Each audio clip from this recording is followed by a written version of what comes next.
ladies and gentlemen, your girl Sarah Myers, standing here on the corner of Lafayette and St. James, right in the heart of Brooklyn, in front of the Pratt Institute. Higgins Hall is the venue for Day 3 for the Brooklyn Hip Hop Festival 2011, and today is dedicated completely to education. It is the Bodega Education Initiative, and the purpose of today is really to start dialogue between people. You'll hear a little bit later on from some of the people involved. You've got the executive director of the Brooklyn Hip Hop Festival talking. We have a lot of panelists and very influential individuals in the industry, not only in terms of the business side, but also the creative side as well, which this culture is not just about what you see in front of the camera or on TVs. It is also beyond the mic. So let's go ahead inside and check it out. Day 3, Brooklyn Hip Hop Festival 2011.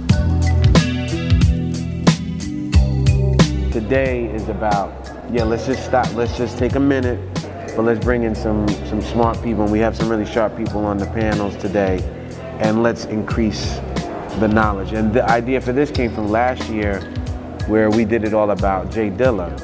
And I was like, everybody loves Dilla, but has anybody sat and explained, why are you guys wearing these t-shirts? What has he done? Do you know? So we got his mom, and we got Q-Tip, and we got Spinner and Wajid, and Radar Ellis, because Radar Ellis is up at Berkeley School of Music, and he has like a curriculum about him. So it's like, we need to just talk, just so when you go out and listen to those music, you can listen to it in a proper perspective. And that's what I want, is perspective and context. I'm not trying to tell you what to think.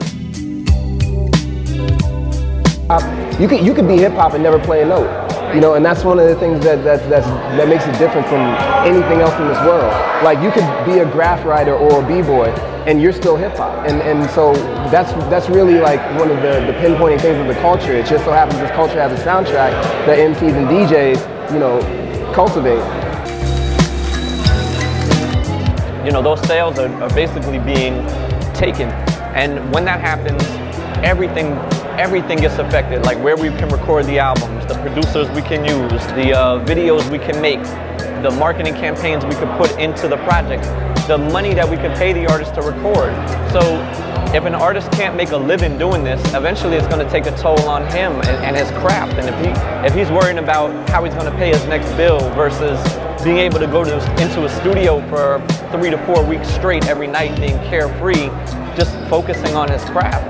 Yeah, you know, the stress and everything, it takes a toll where there's only so many corners you can cut to record an album. And we've cut them all. There's two sides of the equation. Because if I write something and somebody takes my shit, I'm suing it.